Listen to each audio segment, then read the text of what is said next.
Keep your spine straight. Close your eyes. Take a deep breath in and exhale. Take a deep breath in and exhale. Take a deep breath in. Hold on. Hold. Hold.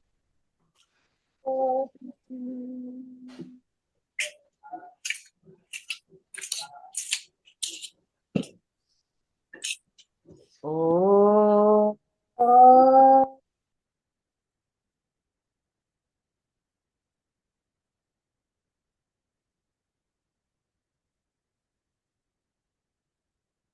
Hold.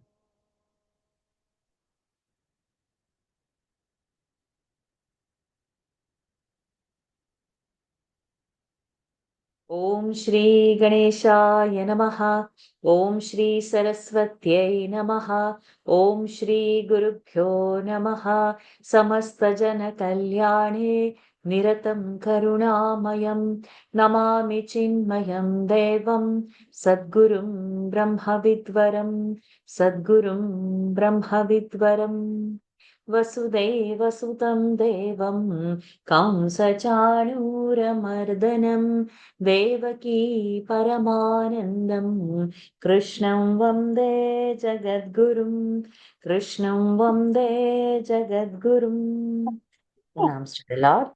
Pranams to all the Mahatmas in tonight's Gita session. So we are trying to memorize chapter 2, few verses.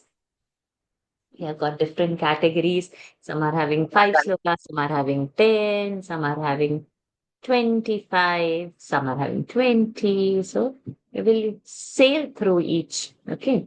So first, those who are having 5, we will take them first. Then we will go those who are having 10 and then 20. Okay. So let us start. Aradhya, would you like to start for us today?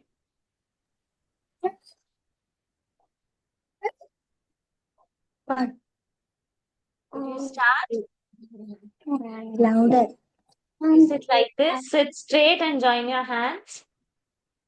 Namaskar. Yes. Louder. Om Shri Paramatmane Namaha. Namaha. Hmm. Satyagraya. Hmm. Louder. Hmm.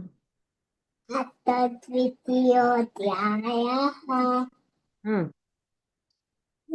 Sankhya Yogaha. Sankhyayogaha. Sanjaya Vacha. Sanjaya uvacha. Hmm. Tam Tam. tata krupaya vistam. Asupurna pulekshadam. Vishidantamidam vakyam. Vacha. Vachamadusudanaha. Shri. Sri Bhagavana Vacha. Utastva. Utasmalamidam. Hmm. Vidya. Visamupastitam. Hmm. Kanaya dustamasvayam. Hmm.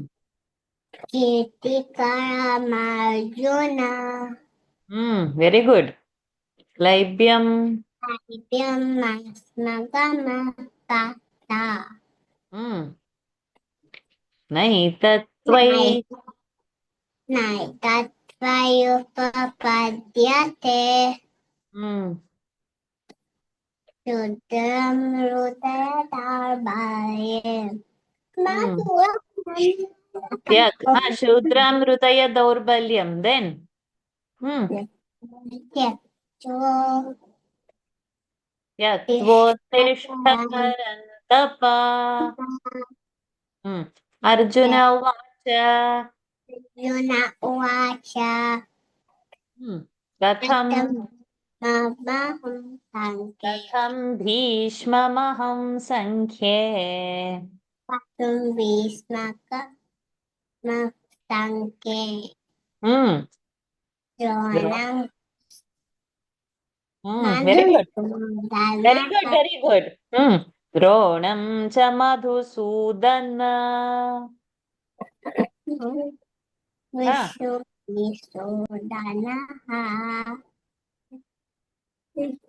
Madhusudan not मधुसूदनः Madhusudan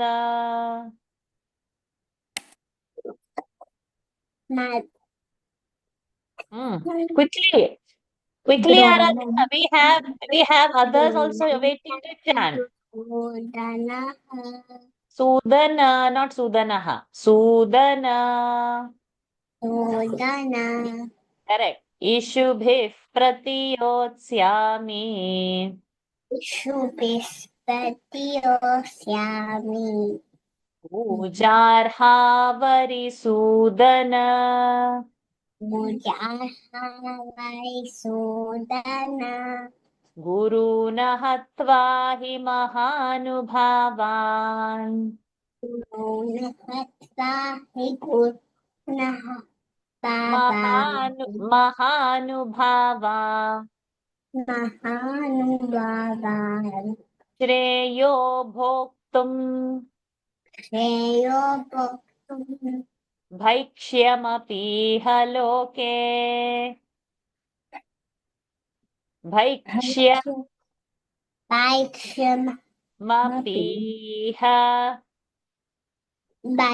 भैक्ष्यमपीह लोके very good हत्वार्थकामांस्तु हत्वार्थः मांस्तु नूनिहैव मुनिहैव पुञ्जीय भोगान् पुञ्जीयभोगं रुधिरप्रदिग्धान् हृदि प्रतिदानं good run away wherever your mind is taking you now run over there Wish let's hear from you. Sorry, Vasha ji, her focus is not up to. She's Okay, just. it's fine. She's chanting, she's memorizing. That's a blessing.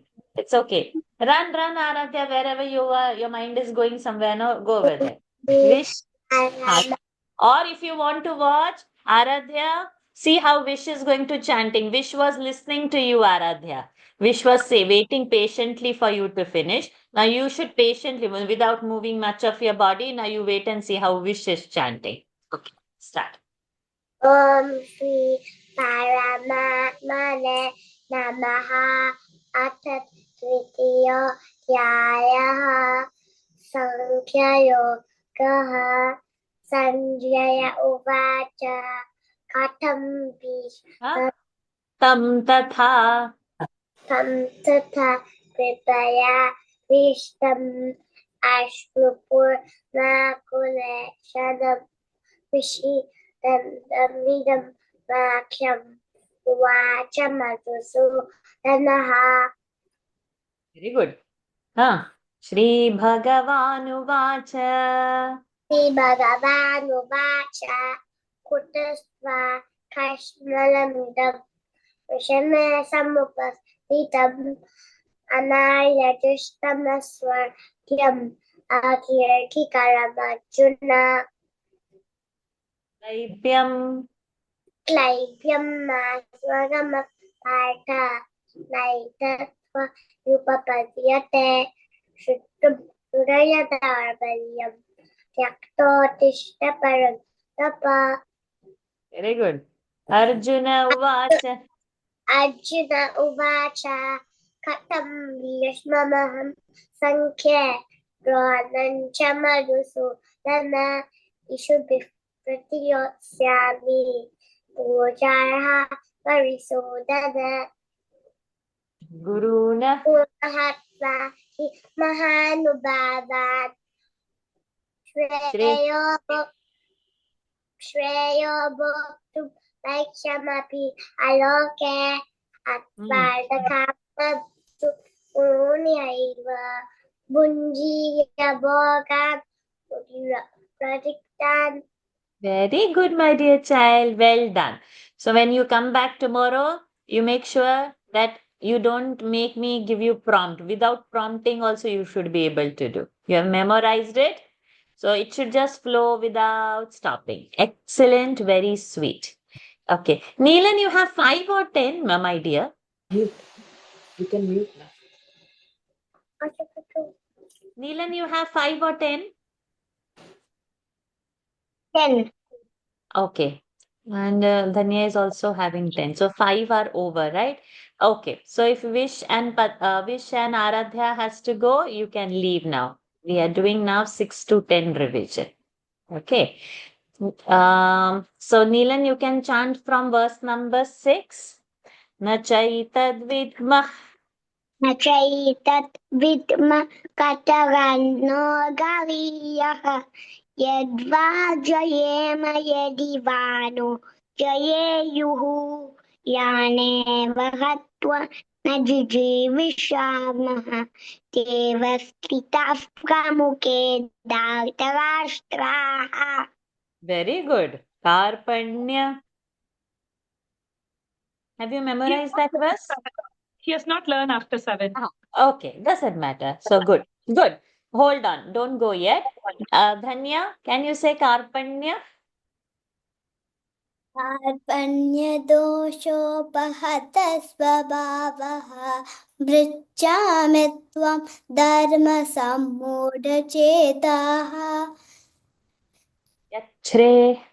यच्छ्रेयस्यानिष्ठितं ब्रूहि तन्मे शिष्यस्तेहं शाधिमान् त्वां प्रपन्नम्.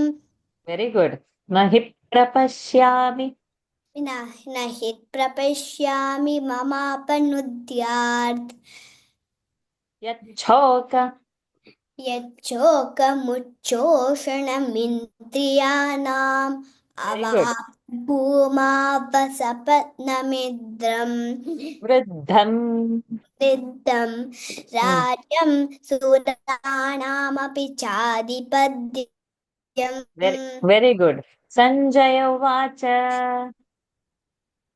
संजय उवाच एवमुक्त्वा ऋषिकेशं गुडाकेशः परन्दप Nayotsya. नयोत्स्य इति गोविन्दम् उक्त्वा तूष्णीं बभूवः. Excellent. Last one remaining. Tamuvacha Hrishikeshaha. समुवाच हृषीकेशः प्रहसन्निव भारत प्रहसन्निव भारत सेनयोरुभयोर्मध्ये सेनयोरुभयोर्मध्ये विषीदन्तमिदं वचः. विषीदन्तमिदं वचः. Very good. So now what are we going to do? Vish, you will say verse number 1. Neelan, you will say verse number 2. Dhanya, you will say verse number 3. Then Vish will say verse number 4. Neelan will say verse number 5. Dhanya will say verse number 6. So we will do first 6 revision like this. Vish, this is for Vish. Aradhya has disappeared, but I know it is difficult for her. It's okay. Vish, start from verse number 1. Sanjaya Uvacha. Sanjaya Uvacha. Others should say, it's revision for you all. For you, I'm not going to take separate revision. Tantatavipayavistam ashupurna collectionam vishidanamidam vacha madhusudanaha. Very good. Neelan. Shri Bhagava. Nuvacha utastva kashmalamidam vishame samupastitam anayajushtamaस्वर्ग्यम् अकीर्तिकरमर्जुन. Very good. Dhanya. क्लैब्यं मास्मगमः Partha नैतत्त्वय्युपपद्यते क्षुद्रं हृदय दौर्बल्यं त्यक्तोत्तिष्ठ परन्दप. Very good. Vish. Arjuna उवाच अथं भीष्ममहं संख्ये द्रोणं च मधुसूदन इषुभिः Yasyami Pujaya Sudana. Excellent. Oh, you should take medicine. Get well soon. Neelan, next one. Guruna.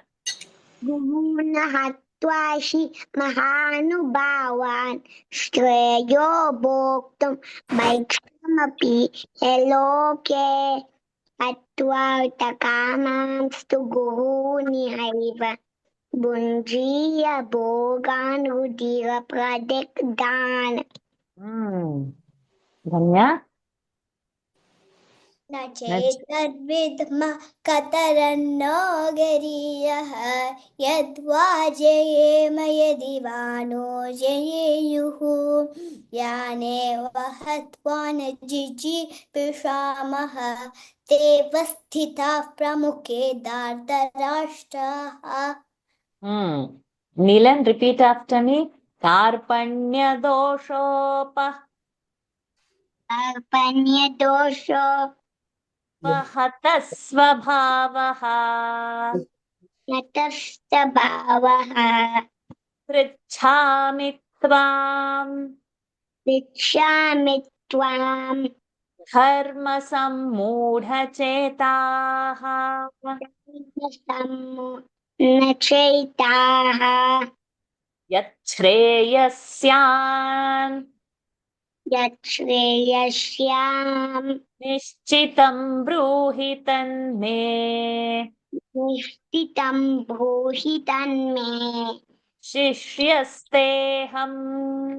Shishyasteham Shadhimam tvam prapannam. Pahimam tvam Shadhi Shadi mam tvam prapannam. Maim tvam prapannam. Good. Dhanya, say this. Nahi prapashyami. Nahi prapashyami mamapanudhyart यच्चोकमुच्चोषणमिन्द्रियाणाम् अवाप्य भूमावसपत्नमिदं राजं सुराणामपि चाधिपत्यम्. Very good. Sanjaya uvacha. Sanjay उवाच एवमुक्त्वा ऋषिकेशं गुडाकेशः परन्दप Nayotsya. नयोत्स्य इति गोविन्द उक्त्वा तूष्णीं बभूवः. Samuvacha hrishikeshaha. तमुवाच ऋषिकेशः Sahanniva bharata. सहसन्निव Bharata Senayorubhayormadhye. तेनयोरुभयोर्मध्ये Madhye Mahaprana. मध्ये Rishidantamidam vachaha. हीदन्तमिदं वचः. Good. So now adults will revise from 1 to 10. You can hear how the bigger kids are chanting and then you can leave. Neelan, Dhanya and Vish should carefully listen how adults are chanting. Okay. So now the roster is Nab, you will do verse number 1. Ira, number 2. Bashini, number 3. Darshan, number 4. Nitya, number 5. Sahana, number 6. Adya, number 7. Ramyaji, number 8. Padminiji, number 9. And back to Nab, number 10. Okay, let us start. Please listen carefully. Dhanya, Vish and Neelan, it's a revision of 1 to 10 for you, and for Vish it's from 1 to 5. Start. Om Shri Paramatmane Okay, Namaha. correct, go ahead. ॐ श्री परमात्मने नमः अथ द्वितीयोऽध्यायः सांख्ययोगः संजय उवाच तन्तथा कृपयाविष्टम् अश्रुपूर्णाकुलेक्षणम् उषीदन्तमिदं वाक्यम् उवाच मधुसूदनः. श्रीभगवानुवाच सूदनः श्रीभगवानुवाच कुतस्त्वाकश्मलमिदं विषमुपस्थितम् अनार्यजुष्टमस्वर्ग्यम् अकीर्तिकरमर्जुन क्लैब्यं नामगमः पार्थ नैतत्त्वेयुपपद्यते औन्द्रं हृदय दौर्बल्य Shudram. What did you say? क्षुद्रं Hmm. क्षुद्रं हृदय दौर्बल्य त्यक्तोत्तिष्ठ परं तप Shudram Hridaya Daurbalyam. Say that line again. Shudram. क्षुद्रं हृदय दौर्बल्यं त्यक्तोत्तिष्ठ परं तप Darshan. अर्जुन उवाच कथं भीष्ममहासङ्ख्ये द्रोणं च मधुसूदन इषुभिः प्रतियोत्स्यामि पूजार्हावरिसूदन. Very good. Nitya. गुरून् हत्वा हि महानुभावान् श्रेयो भोक्तुं भैक्षमपीह लोके हत्वार्थकामांस्तु गुरूनिहैव भुञ्जीय भोगान् रुधिरप्रदिग्धान्. Good. Sahana.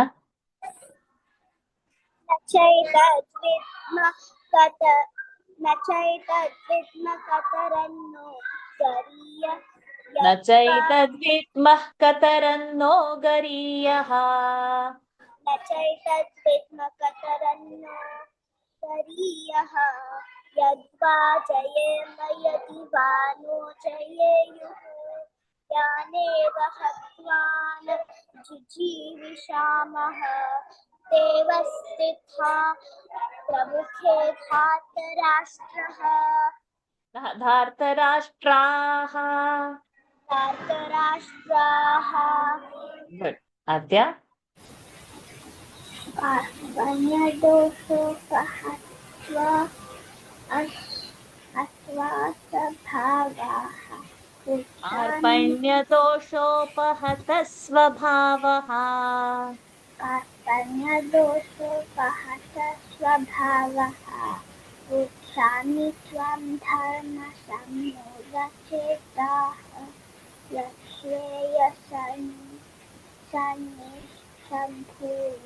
यश्रेयस्यान्निश्चितं ब्रूहि तन्मे. यच्छ्रेयस्यान् अनिश्चितं भूरितं मे शिष्यास्तहं साधीनां त्वां प्रविद्धाम् प्रपन्नम्. पश्यामि मामानुपद्यात् मामापनुद्यात् न यच्च हि प्रपश्यामि ममापनुद्यात्. न हि प्रपश्यामि ममापनुद्यात् यच्छोकमुच्छोषणमिन्द्रियाणाम् अवाप्य भूमाव सपत्नमृद्धम् राज्यमृद्धम् अवाप्य भूमाव सपत्नमृद्धम् राज्यप्राणमपि चाधिपत्यम्. Very good. Sanjaya uvacha एवमुक्त्वा हृषीकेशं गूढाकेशः परन्तप Not Guda. Gu short. Gudakesha. गूढाकेशः परन्तप न योत्स्य इति गोविन्दम् उक्त्वा तूष्णीं बभूवः. तमुवाच हृषीकेशः प्रहसन्निव भारत सेनयोरुभयोर्मध्ये विषीदन्तमिदं वचः. Very good. So, Dhanya, Neelan, Vish, I'll see you all tomorrow again. Okay, now you can leave because we are going to revise now 11 to 20. Thank you, Sweetu. You're chanting very well. Excellent. Vish, excellent. Well Ma'am, done, Vish. Hariyam, thank you. Bye, my dear. Neelan, very well memorized. And come more prepared tomorrow. Yes? See you tomorrow. Thank you. Hariyam. Now 11 to 20, we will have the roster. We have finished learning that yesterday. Today we have to learn from 21 to 25. So those who have 11 to 20 will revise this session and then they will go. So we'll have the roster now. Sahana will have 11. Nitya number 12. Bhashani number 13. Adya number 14. Number 15, Nab. Number 16, Ira. Number 17, Darshan. Number 18, Ramyaji. Number 19, Padminiji. And number 20, back to Sahana. Start.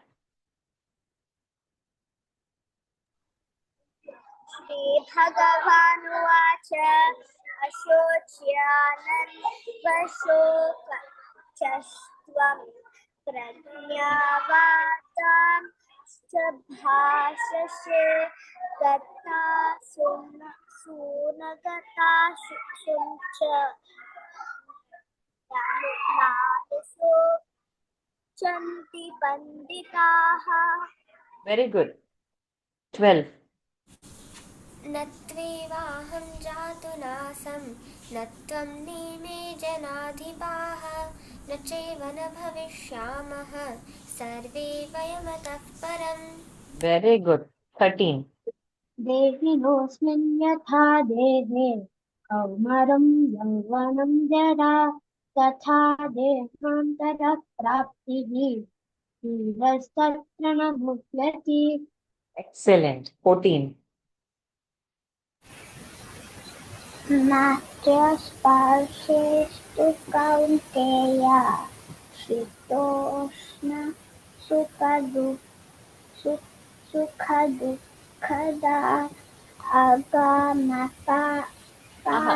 शीतोष्ण सुख दुःखदाः. शीतोष्ण सुखदुःखदाः Agama, not aga. Agama. आगमात्या Eno Paino, not pya, not pya, pa. Agama paino nityaha. आगमात्या Not pya. पायिनो नित्याः Titikshasva bharata. तान् स्वभारता. Very good. Now, you can unmute yourself. यौ हि न व्यथयन्ते ते पुरुषं पुरुषर्षभ समदुःखसुखं धीरं सोमृतत्वाय कल्पते. Very good. नासतो Vidyate. नासतो विद्यते भावः. नासतो विद्यते भावः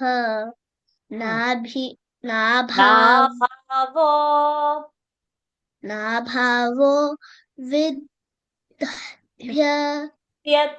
सतः. विद्यते स्थितः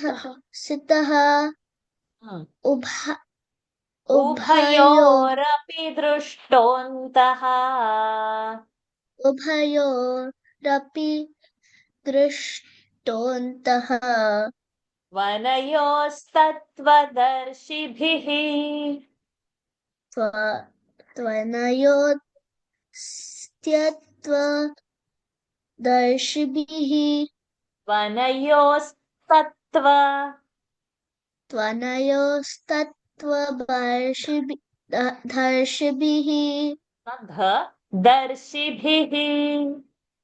दर्शिभिः भिः, not bihi. भिः.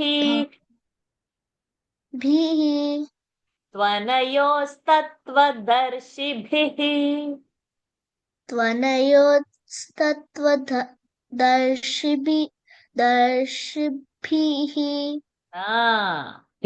Next, number 17. Darshan, are you sitting and dreaming?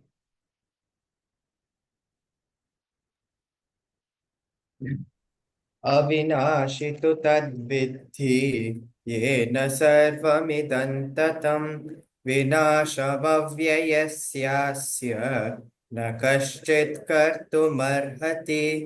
Very good. 18. अन्तवन्त इमे देहाः नित्यस्योक्ता शरीरिणः अनाशिनो प्रमेयस्य तस्माद्युध्यस्व भारत तस्माद्युध्यस्व भारत. Correct. य एनौ वेत्ति हन्तारम् यश्चैनं मन्यते हतम् उभौ तौ न विजानीतः नायौ हन्ति न हन्यते. Very good. Sahana. न जायते म्रियते वा कदाचित् नायं भूत्वा भविता वा न भूयः. अयं भूत्वा भविता वा न भूयः अजो नित्य शाश्वतोऽयं पुराणः न हन्यते हन्यमाने शरीरे. Very good. Good. So, more or less, yes, but many of you are a little struggling for the pronunciations. We have to do today 11 to, we have to do to the 21 to 25, but I'm not still happy with this 11 to 20. We will have one more round, okay? So let us see. Adya, you will chant verse number 1, verse number 11, 11 to 20. Bashini, number 2. Nitya, number 3. Sahana, number 4. Number 5, Ramya ji. Number 6, Padmini ji. Number 7, Nab. Number 8, Ira. Oh, am I saying again the wrong one instead of 11 to 20? Oh, sorry. Let's begin again. Adya, you will chant verse number 11. Okay. Number 12, Bashini. Number 13, Sahana. Number 14, Nitya. Number 15, Ramya ji. Number 16, Padmini ji. Number 17, Nab. Number 18, Ira. And number 19 and 20, Darshan. Let's do. Adya, start. 11. श्रीभगवानुवाच अशोचस्य Ashochananvashocasvam. अशोच्यानवशोचस्यम् अशोच्यानन्वशोचस्वम् राजनावादं च धास्यसे गथासु Not Gatha, Gata. गतासु सुनगतासुष्णा Sumscha, Gata, Sunagata, Sumscha. सुंश्च Say the whole word. Gata, Sunagata, Sumscha. गतासु नगतासुंशा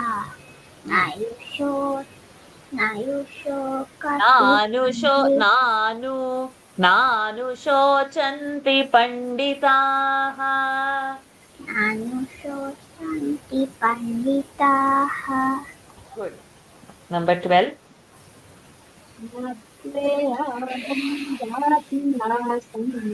त्वं मे जनाधिपाः न चैव न भविष्यामः सर्वे वयमतः परम् Very good. 13.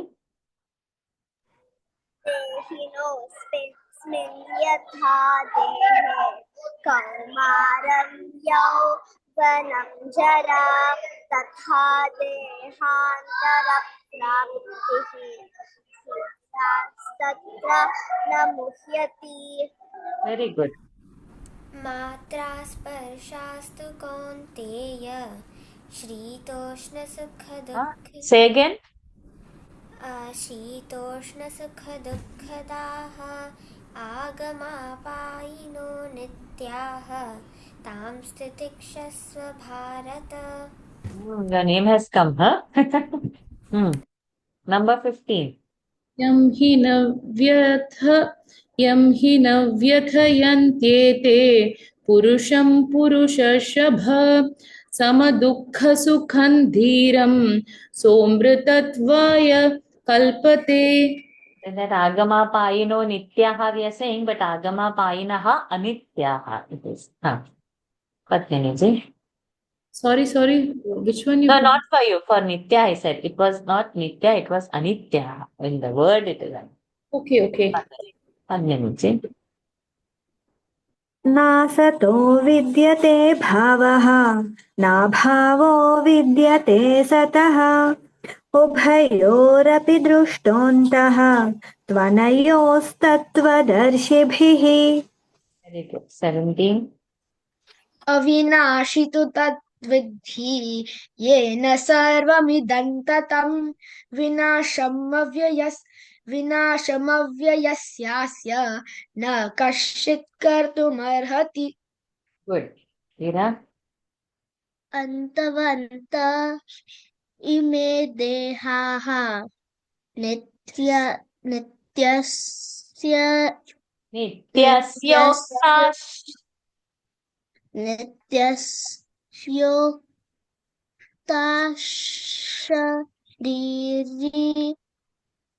शरीरिणः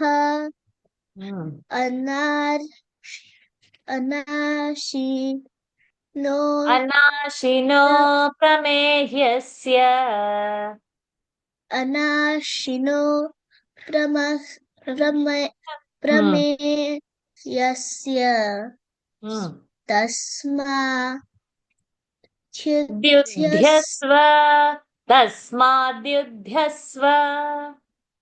तस्माद्युध्यस्व द्यु अल्पप्राण तस्माद्युध्यस्व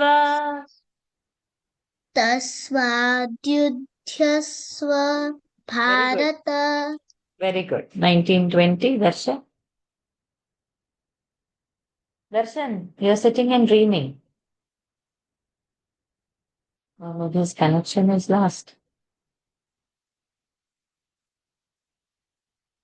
Hari Om Darshan, are you there? Looks like his screen is frozen.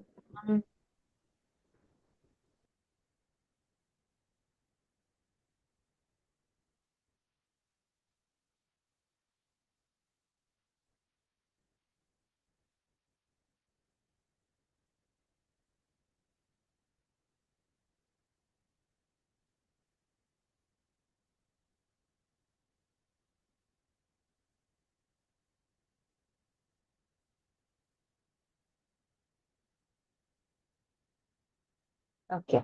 19. Sahana. 20. Nitya.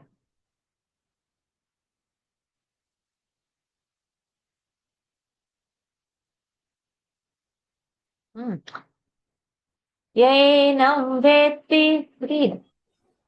एनं विद्धि हन्तारं यश्चैनं मन्यते हतम् उभौ तौ न विजानीतः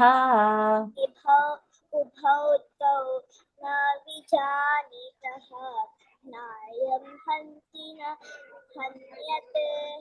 Very good. 20. न जायते म्रियते वा कदाचित् नायं Kadachit no. Ta is halanta. So, na jayate mriyate va kadachit halanta. Okay नायं भूत्वा न जायते म्रियते वा कदाचित् नायं भूत्वा भविता वा न भूयः अजो नित्यः शाश्वतोऽयं पुराणः न हन्यते हन्यमाने शरीरे. Very good. You have till 20 or till 25, Nitya? 25. Okay, so fair enough. So now what I'm going to do, I'm seeing little bit a struggle for 11 to 20 pronunciations for many of you. So now open the book and see clearly. I will chant it out for you all. See the pronunciations. Huh?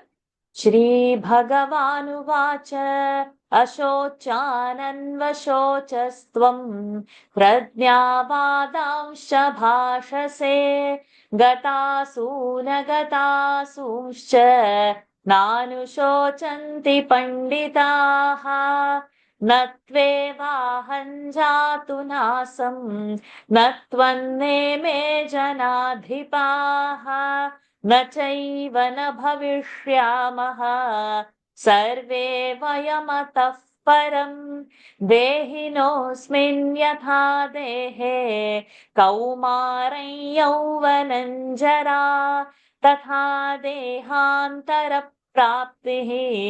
धीरस्तत्र न मुह्यति मात्रा स्पर्शास्तु कौन्तेय शीतोष्णसुखदुःखदाः आगमापायिनो नित्याः तां स्थितिक्षस्व भारत यं हि न व्यथयन्त्येते पुरुषं पुरुषर्षभ समदुःखसुखं धीरं सोमृतत्वाय कल्पते नासतो विद्यते भावः नाभावो विद्यते सतः उभयोरपि दृष्टोऽन्तः त्वनयोस्तत्त्वदर्शिभिः अविनाशि तु तद्विद्धि येन सर्वमिदं ततं विनाशमव्ययस्यास्य न कश्चित् कर्तुमर्हति अन्तवन्त इमे देहाः नित्यस्योक्ताः शरीरिणः अनाशिनो प्रमेयस्य तस्माद्युध्यस्व भारत येनं वेत्ति हन्तारं यश्चैनं मन्यते हतम् उभौ तौ न विजानीतः नायं हन्ति न हन्यते न जायते म्रियते वा कदाचित् नायं भूत्वा भविता वा न भूयः अजो नित्यः शाश्वतोऽयं पुराणः न हन्यते हन्यमाने शरीरे. I hope it is clear. Now those who have till 20 can leave. And those who have till 25 should wait because today we have to do from 11 to 25. Hari Om, kids. Hari Om. Hari Om, and happy holidays for you, Nabanira. You're traveling tonight, right? So enjoy your holidays and see you on Tuesday. Thank you. Most Uh, welcome. Excuse me, Varshaji, Hari Om. I have a doubt in this. Sorry, 13. Dehinosmin sminyat Yatha dehe. yatha dehi. Kauma ring. How do you say it? So that is Anuswara's nya. Kaumarai yauvananjara. Because next word is ya. So the Anuswara is becoming nya. Kaumarai. Rai, rayau. Hmm. Kauma rayau. Kaumarai yauvananjara. Kauma rayau vananjara. Correct. Okay, so now all of you have till, Adya, you also have till 25? Okay, let's start with you, 21. Come. Veda vinashinan nityam We are doing without Anuswara with this. Sorry. Veda vinashinam nityam. Vinashinam Nityam. Yahe namajam avyayam. Yane Naja Ya e Ya Enamajamavayam. nae namajam avyayam.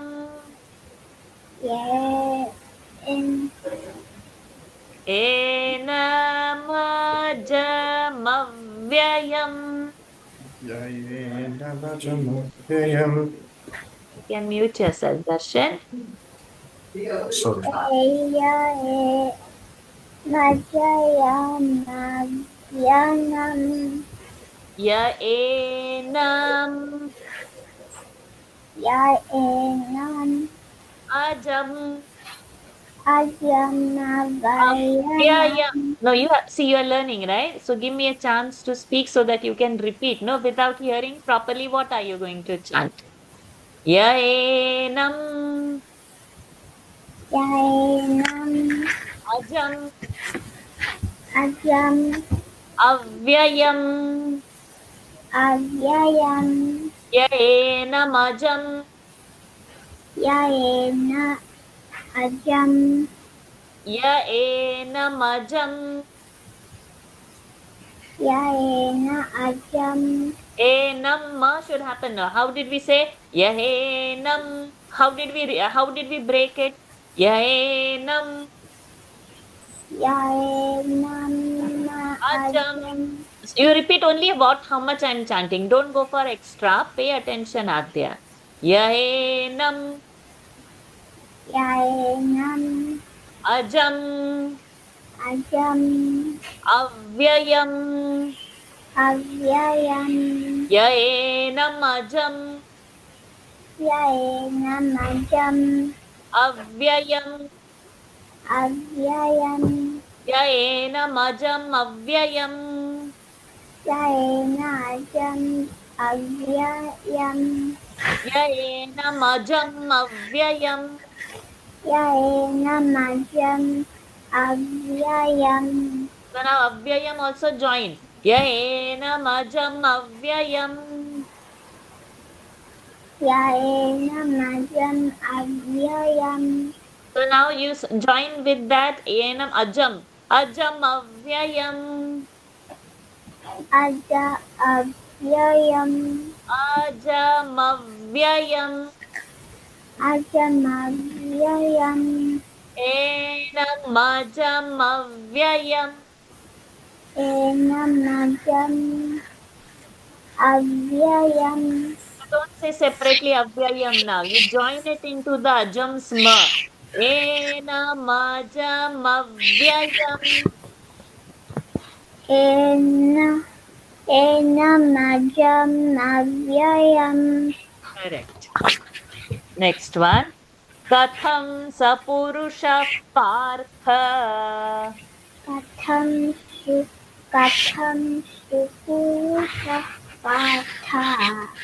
Kam ghatayati hantikam. Kam Ghatayati Hantikam. Okay, now chant the whole line.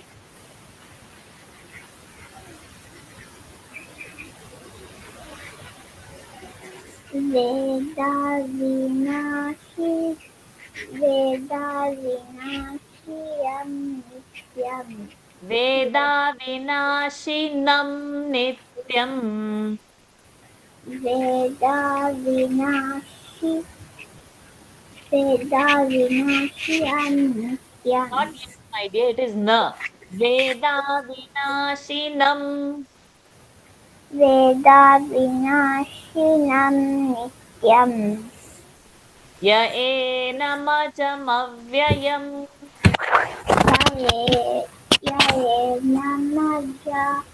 Mavyayam Katham Supurusha Partha.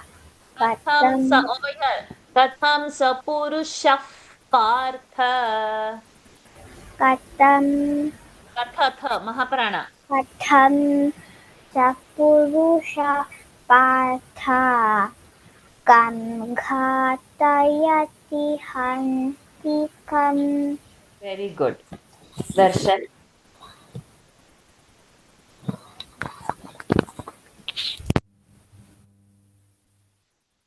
Varshanti, you can hear me now?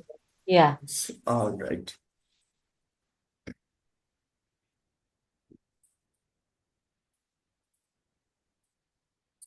Yeah, okay. Veda vinashinan nityam yayedamajamavyayam katham sapurusha partha kanghahayati hantikam घातयति हन्तिकं kanghayati कंघातयति hantikam. Padmini ji वेदा विनाशिनं नित्यं य एनमजमव्ययम् कथं स पुरुषः पार्थ कङ्घातयति हन्तिकम् भाषिणी वेदा विनाशिनं नित्यं नित्यं नित्यं यायेनं नजमव्ययम् कथं स पुरुषः पार्थ कं हन्तिकम् कंघातयति मैम इज इट ध घ कंघातयति कं घातयति हन्तिकम् गुड नित्य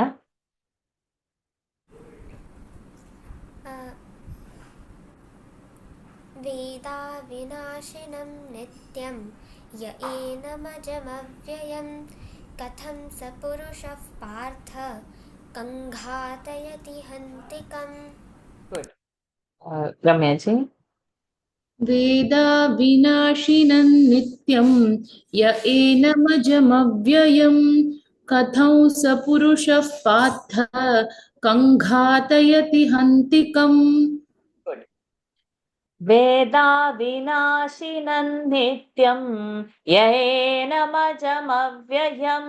कथं स पुरुषः पार्थ कंघातयति हन्तिकम् 22nd नित्य वासांसि जीर्णानि यथा विहाय वासांसि जीर्णानि यथा विहाय नवानि गृह्णाति नरोपराणि नवानि गृह्णाति नरोपराणि तथा शरीराणि विहाय जीर्णानि तथा शरीराणि विहाय जीर्णानि अन्यानि संयाति नवानि देहि अन्यानि संयाति नवानि देहि वासांसि जीर्णानि यथा विहाय नवानि गृह्णाति नरोपराणि वासांसि जीर्णानि यथा विहाय नवानि गृह्णाति not ghr not gr alpa prana g and not gh नवानि गृह्णाति नरोपराणि now we will join both we are not saying jirnani and anyani for the adults kids adya can definitely break and say but see if you can say like this तथा शरीराणि विहाय जीर्णान्यन्यानि संयाति नवानि देहि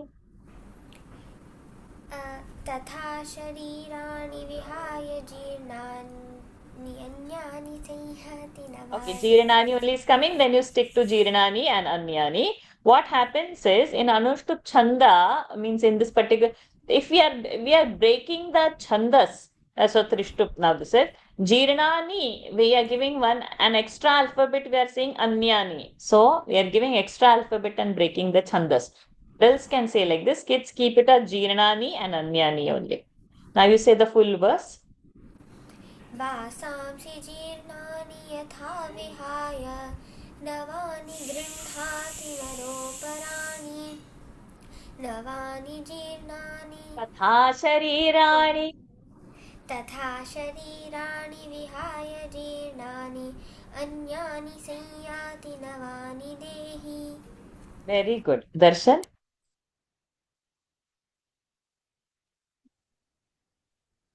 वासांसि जीर्णानि यथा विहाय नवानि गृह्णाति नरोपराणि तथा शरीराणि विहाय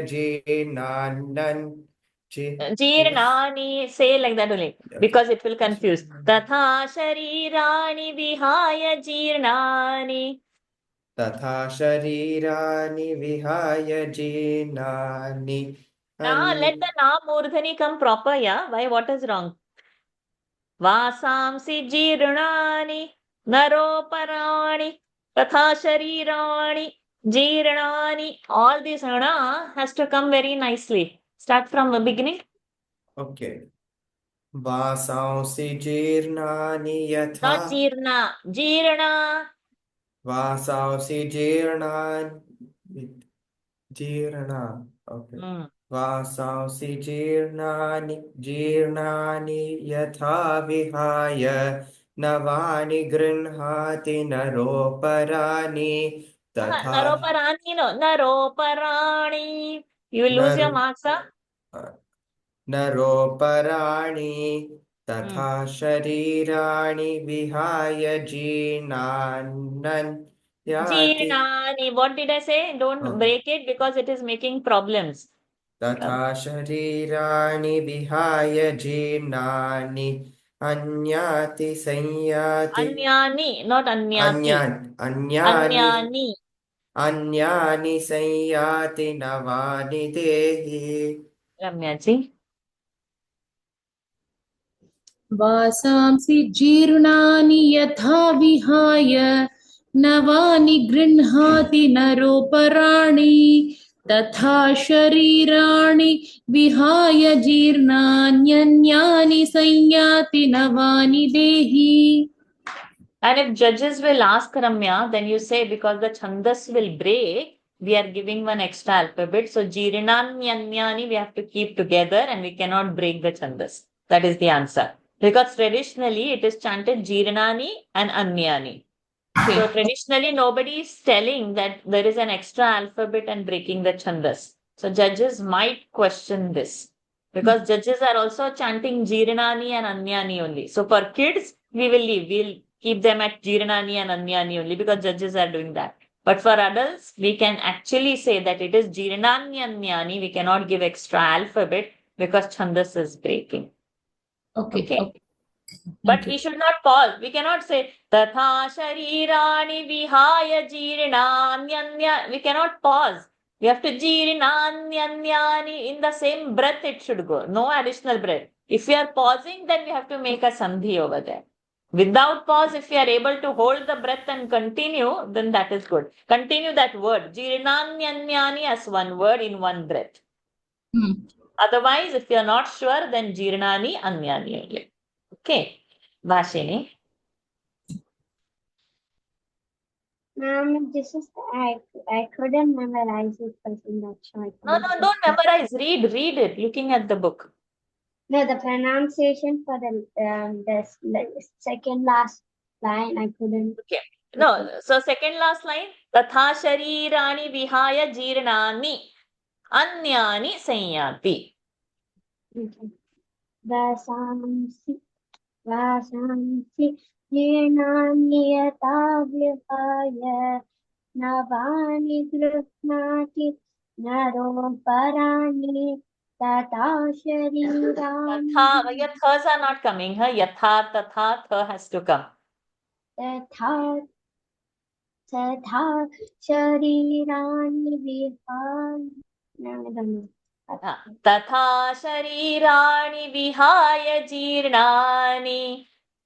Ma'am, can you repeat this one? Yes. तथा शरीराणि विहाय जीर्णानि.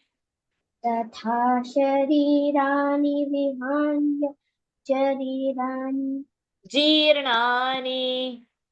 जीर्णानि अन्यानि संयाति अन्यानि संयाति संयाति संयाति नवानि देहि. नवानि देहि. Good. Adya, you have raised your hand. You want to ask me something. What is it? I have to go to a class. Okay, please go then. See you tomorrow. Hari Om. Bye. Bye. Padmini ji. Sorry, I have small doubt. Vasamsi, we have to pronounce. Vasamsi. Oh, Vasamsi. Okay. Okay, thank you. Padmini ji. वासांसि जीर्णानि यथा विहाय नवानि गृह्णाति नरोपराणि तथा शरीराणि विहाय जीर्णानि अन्यानि संयाति नवानि देहि. Good. Tune is not coming, huh? You have to. Yes, I don't know, Ashaji, how to. You repeat after me. Vasamsi jeernani yatha vihaya. वासांसि जीर्णानि Vasamsi. Vasamsi वासांसि jeernani जीर्णानि yatha vihaya. यथा विहाय Navani grinhati. नवानि गृह्णाति. Navani, not navani is not there. Navani grinhati. नवानि Not nava. गृह्णाति. You are doing your same tune. You don't do your own tune. You listen to my tune. Navani grinhati. नवानि गृह्णाति Naroparani. नरोपराणि Tatha sharirani. तथा शरीराणि Vihaya jeernani. विहाय जीर्णानि Anyani संयाति. अन्यानि संयाति Navani dehi. नवानि देहि. Vasamsi jeernani yatha vihaya. वासांसि जीर्णानि यथा विहाय Navani grinhati naroparaणि. नवानि गृह्णाति. You are going to your own tune. Yeah. Yeah, we'll do it for you in a separate this. Let's go for the third one. Darshan. Nainan chindanti shastrani. नैनं छिन्दन्ति शस्त्राणि Nainan dahati pavakaha. नैनं दहति पावकः न चैनं क्लेदयन्त्यापः. न चैनं क्लेदयन्त्यापः न शोषयति मारुतः. न शोषयति मारुतः. Good. Say the whole. Yes. नैनं छिन्दन्ति शस्त्राणि नैनं दहति पावकः न चैनं क्लेदयन्त्यापः न शोषयति मारुतः. Good. Nitya. नैनं छिन्दन्ति शस्त्राणि नैनं दहति पावकः न चैनं क्लेदयन्त्यापः न शोषयति मारुतः. Very good. Vashini. नैनं चिन्दति शस्त्राणि नैनं दहति पावकः न चैनं क्लेदयन्त्यापो आपः. न चैनं क्लेदयन्त्यापः. न चैनं क्लेदयन्त्यापः न शोषयन्ति मारुताः. No. न शोषयति मारुतः. न शोषयति मारुतः रम्याजु नैनं छिन्दन्ति महाप्राण नैनं छिन्दन्ति छिन्दन्ति नैनं छिन्दन्ति शस्त्राणि नैनं दहति पावकः न चैनं क्लेदयन्त्यापः न शोषयति मारुतः करेक्ट पद्मिनीजी नैनं छिन्दन्ति शस्त्राणि नैनं दहति पावकः न चैनं क्लेदयन्त्यापः न शोषयति मारुतः वेरी गुड नैनं छिन्दन्ति शस्त्राणि नैनं दहति पावकः न चैनं क्लेदयन्त्यापः न शोषयति मारुतः भाषिणी नेक्स्ट वन अच्छेद्योऽयमदाह्योऽयम् अच्छेद्योऽयम् अदाद्योऽयम् अच्छेद्योऽयम अच्छेद्योऽयम अच्छेद्योऽयम् अच्छेद्योऽयमदाह्योऽयम् अच्छेद्योऽयम् अद्योऽयम् No, why are you not repeating what I am saying? Pay attention. अच्छेद्योऽयमदाह्योऽयम् अच्छेद्योऽयम् अद्योऽयम् Correct.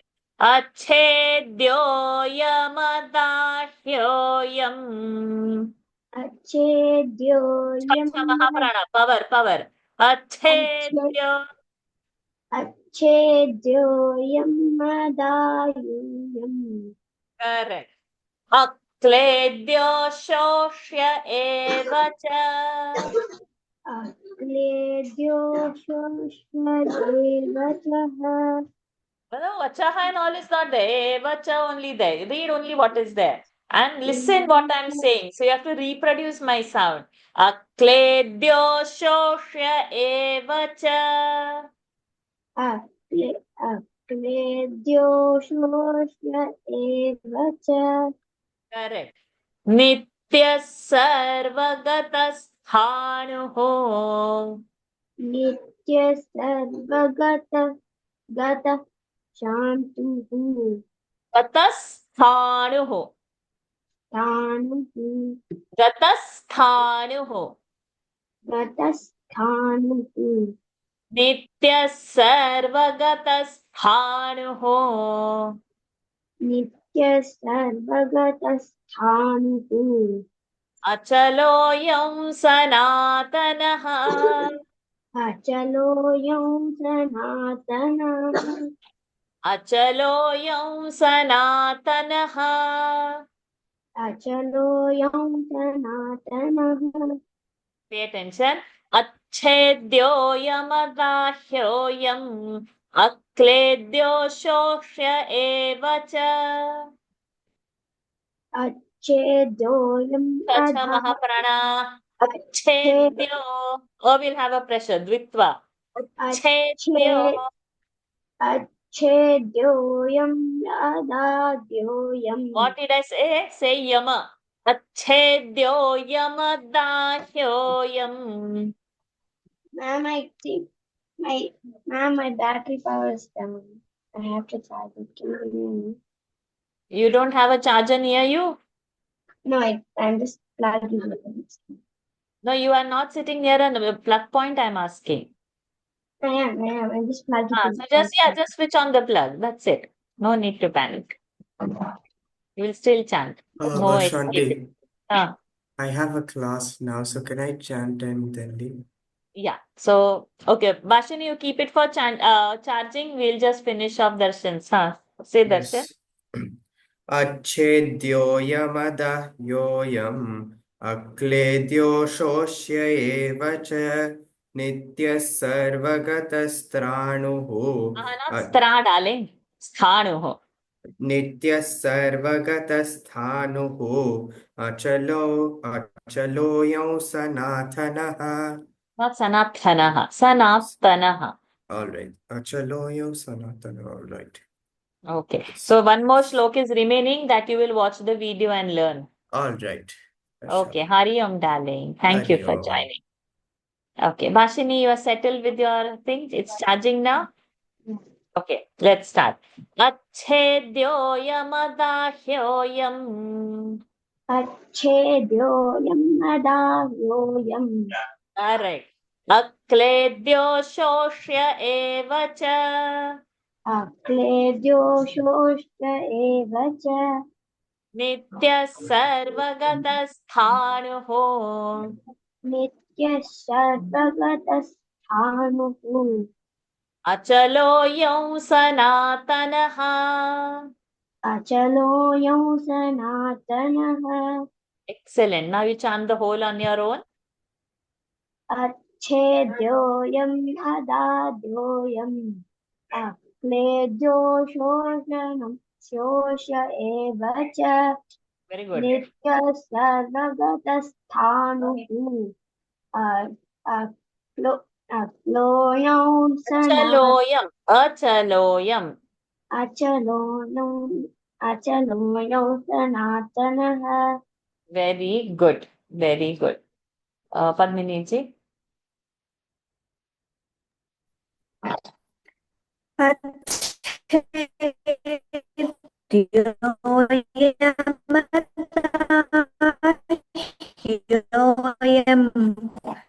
अक्लेद्यो शोष्य Your एव net is not good.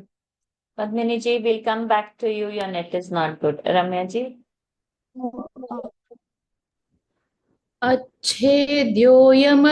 अच्छेद्योऽयमदाह्योऽयम् अक्लेद्यो शोष्य एव च नित्यः सर्वगतस्थाणुः No, sthanu. No, mahaprana. अचलोताणुः. Okay, Again. Nityas.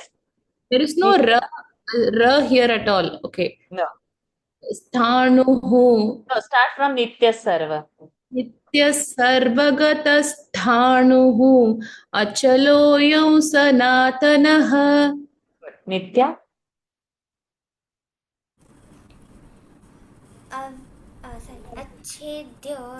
अच्छेद्योऽयमदाह्योऽयम् अक्लेद्यो शोष्य एव च नित्यः सर्वगतस्थाणुः अचलोऽयं सनातनः. Excellent. Alka ji. Hari Om. Good to see Hari Om you. Varsha ji. So sorry I couldn't join earlier. I just wanted to check one pronunciation, which is Yamada Hyohyam or just Hyoyam. Achedyoyamadahyoyam. Okay, thank you. Okay. अच्छेद्योऽयमदाह्योऽयम् अक्लेद्यो शोष्य एव च नित्यः सर्वगतस्थाणुः अचलोऽयं सनातनः. Achaloyam. Makara. Anuswaras. Okay. अचलोऽयं सनातनः. Good. Okay, thank you. Achedyo. So achedyo is a dvitva. Achedyoyamadahyoyam. Kledyo. Is a dvitva again there. Achedyoyamadahyoyam. Akledyo shoshya eva cha. Nitya sarvagatasthānuho. Achaloyam sanatanaha. Last verse for the day. Nityatam. Avyaktoyamachintyoyam. अव्यक्तोऽयमचिन्त्योऽयम् Avikaryoyamuchyate. अविकार्योऽयमुच्यते Tasmadevam viditvainam. तस्मादेवं विदित्वैनं Nanushochitumarhasi. नानुशोचितुमर्हसि. Chant. अव्यक्तोऽयमदाह्योऽयम् No. Avyaktoyamachintyoyam. अव्यक्तोऽयमचिन्त्योऽयम् अविकार्योऽयमुच्यते तस्मादेवं विदित्वैनं नानुशोचितुमर्हसि. Very good. Excellent. Bashini. अव्यक्तोऽयं अचिन्त्योऽयम् अविकार्योऽयम् उच्यते तस्मादेवं विदित्वैनं. Who is the background noises there behind you? Who's there with something? That's it. She has another person. Okay, that's why I'm not hearing you clearly. Tasmadevam viditvainam. तस्मादेवं विदित्वैनं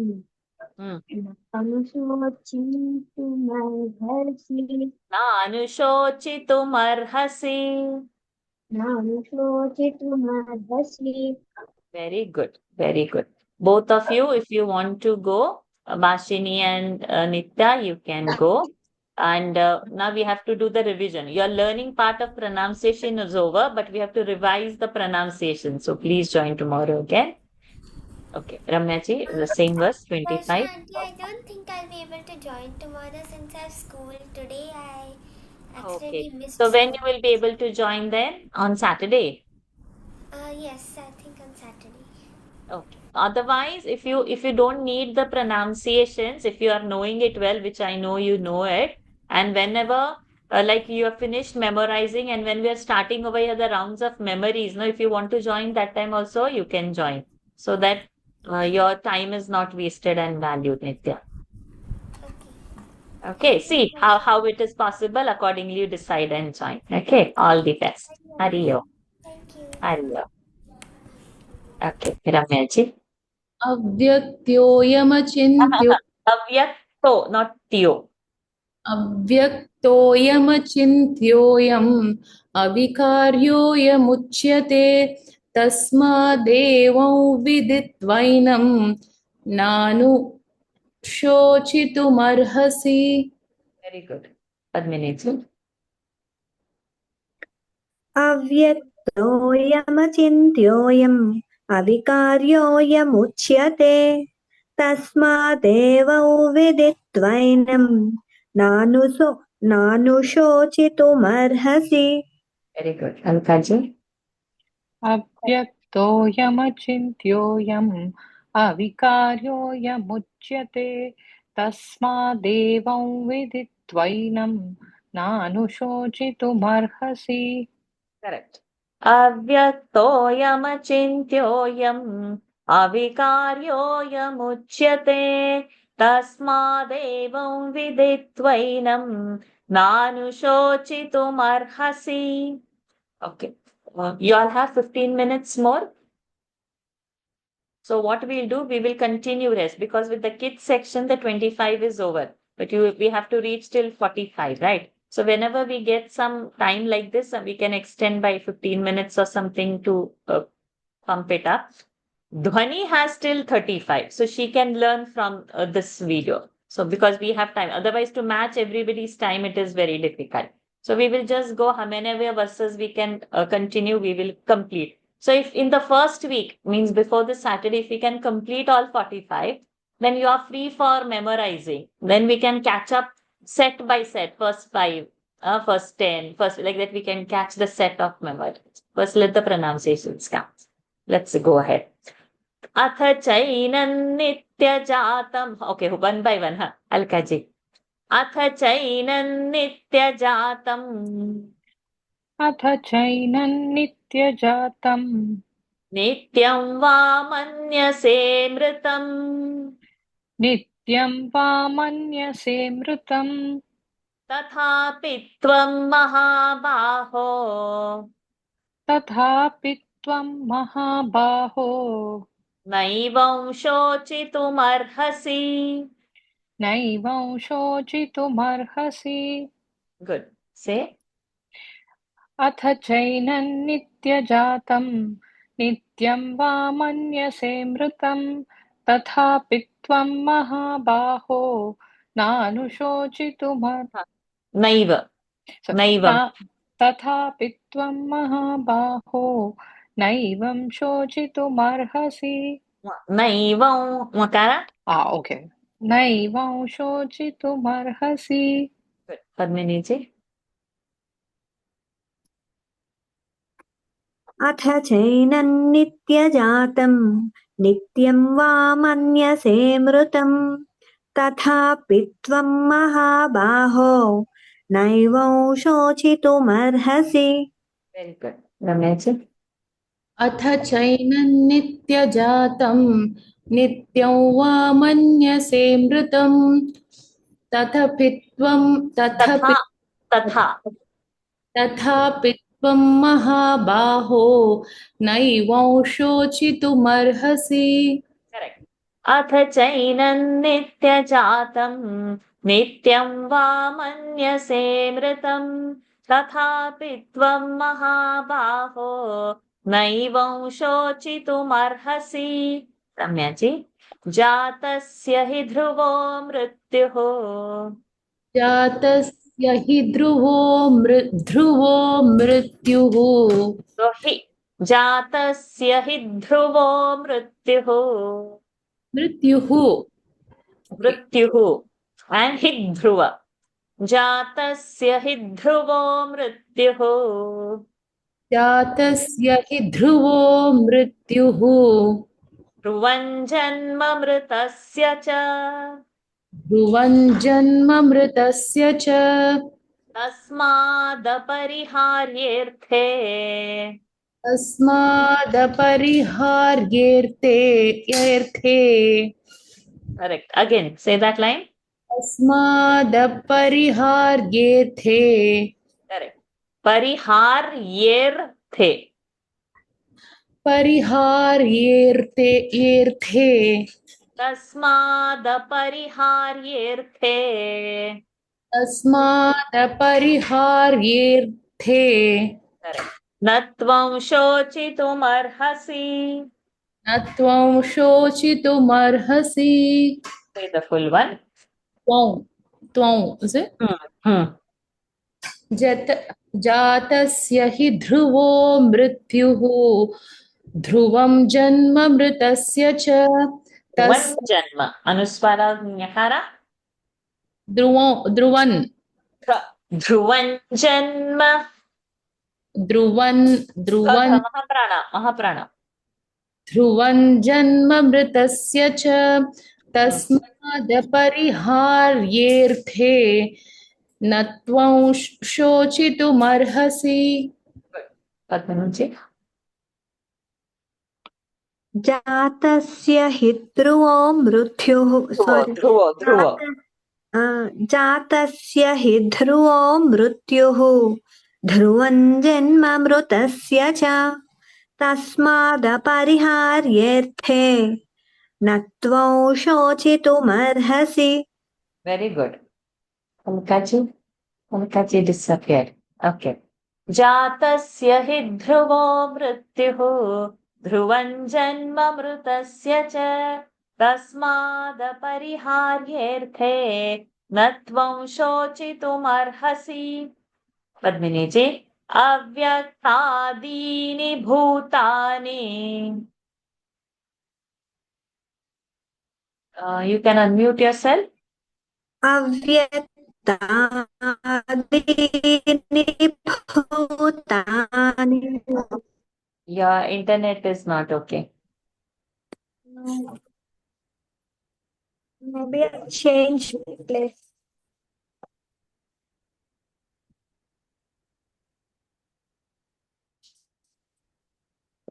I'll chant.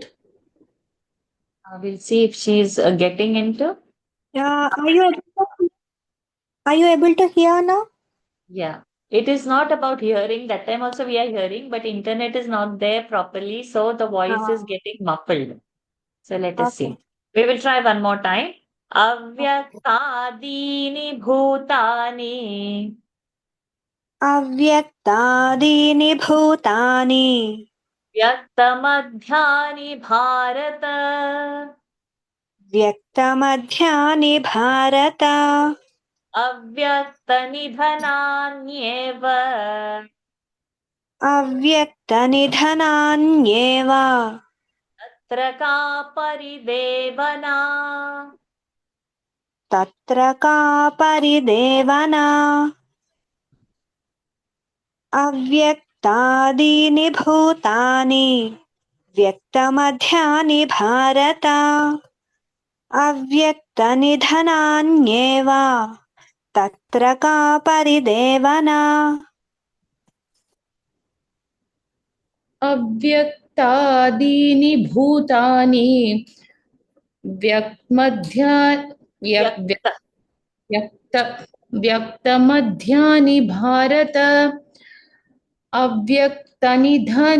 तनिधनान्येव तत्र का परिदेवना अव्यक्तादीनि भूतानि व्यक्तमध्यानि भारत अव्यक्तनिधनान्येव तत्र का परिदेवना रम्या जी आश्चर्यवत् पश्यति कश्चिदेनम् आश्चर्यवत् पश्यति कश्चिदेनम् आश्चर्यवद् वदति तथैव चान्यः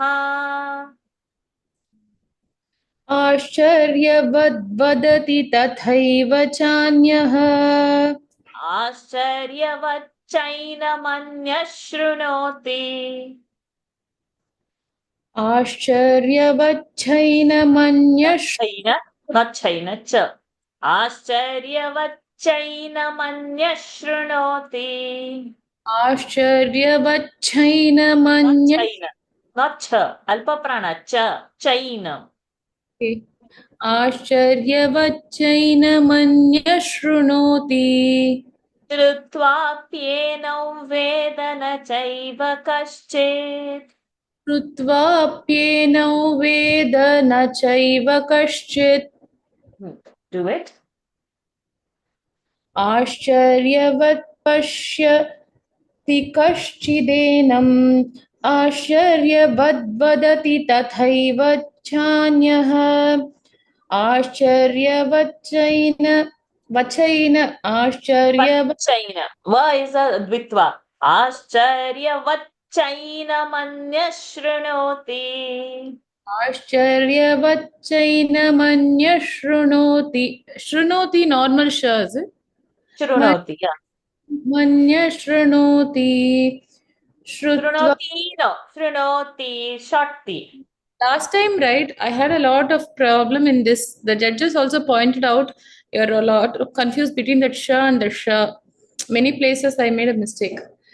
Manya shrunoti shrutvaप्येनौ veda cha na chaiva kaschit Shrutvaप्येनौ vedana chaiva kaschit. श्रुत्वाप्येनौ वेद न चैव कश्चित् Correct. Padmini-ji.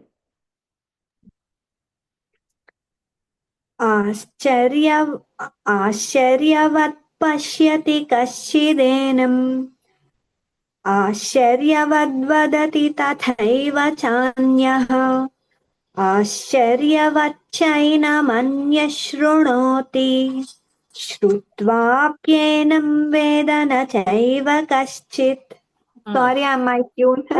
So it will come. Ascharyavat pashyati kaschidенम् आश्चर्यवद् वदति तथैव चान्यः आश्चर्यवच्चैनमन्यः शृणोति श्रुत्वाप्येनं वेद न चैव कश्चित् लास्ट वर्स Padmini ji देही नित्यमवध्योऽयम् देहि नित्यमवध्योऽयम् देहे सर्वस्य भारत देहे सर्वस्य भारत तस्मात् सर्वाणि भूतानि तस्मात् सर्वाणि भूतानि न त्वं शोचितुमर्हसि न त्वं शोचितुमर्हसि देहि नित्यमवध्योऽयं देहे सर्वस्य भारत तस्मात् सर्वाणि भूतानि न त्वं शोचितुमर्हसि. Perfect. देहि नित्यमवध्योऽयं देहे देहि नित्यमवध्योऽयम् देहि नित्यमवध्योऽयं देहे सर्वस्य भारत तस्मात् सर्वाणि भूतानि न त्वं शोचितुमर्हसि. Good. देहि नित्यमवध्योऽयम् देहे सर्वस्य भारत तस्मात् सर्वाणि भूतानि न त्वं शोचितुमर्हसि. We have 15 more to go and we have 2 days. So maybe tomorrow we will do some more verses so that within 2 days, this week we finish the pronunciation parts.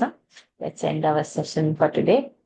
ॐ पूर्णमदः पूर्णमिदं पूर्णात् पूर्णमुदच्यते पूर्णस्य पूर्णमादाय पूर्णमेवावशिष्यते ॐ शान्ति शान्ति शान्तिः हरिः ओम् श्रीगुरुभ्यो नमः हरिः ओम् श्रीकृष्णार्पणमस्तु. Hari Om. Thank you so much. Let's meet tomorrow. Hari Om. Hari Om. Vasaji, I want to ask you, my tune is okay with the smaller one? Yes, that is perfect. The bigger one okay. only is a problem. It I will will come. try Don't to. worry. It will come slowly. It will come. Okay, thank you, Varshaji. Hari Om. Hari Om. Tell me, Shaji, actually this year Arjun is not able to participate. Why? He is having this PSLE. I mean, he's having lot of tuitions, homework. I mean, I'm behind him to do a lot of things, and I don't know. He's like feeling, please, I don't want, please. I mean, he's like really very this adolescent age. No, I don't know, too much of tantrums also. I'm really drilling myself. I'm going mad with him, literally. So I was like, okay, I at least I will do it. I mean, I'm not able to pressurize him on a lot of things. I mean, has music class as well, 4 subjects, tuitions, tuition homework, school homework, and he's very playful. I'm sure if I drag him, he can do this, but I'm not able to. I'm just like, okay, let me take a break, not let him take a break from as Okay. much as I really wanted him. I'm not able to spend as much time, and I'm feeling really overwhelmed also. So like too many things.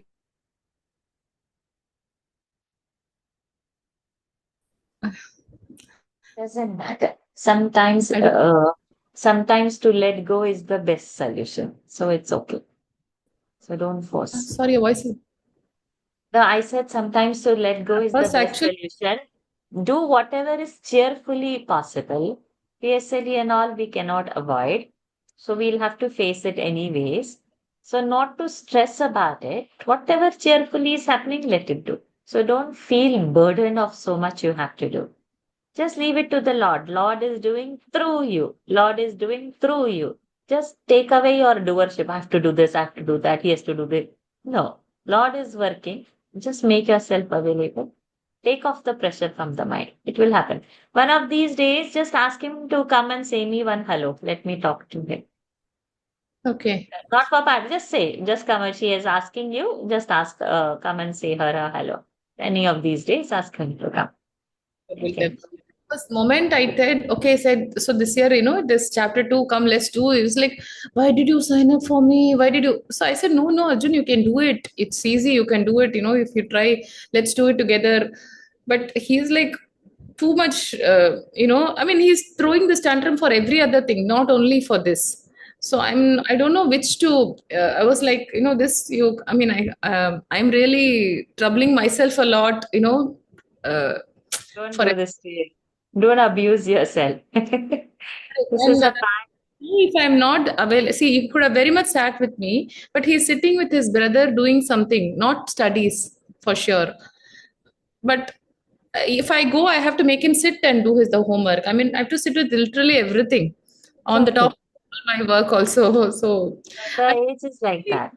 not To studies. handle teenagers is tough.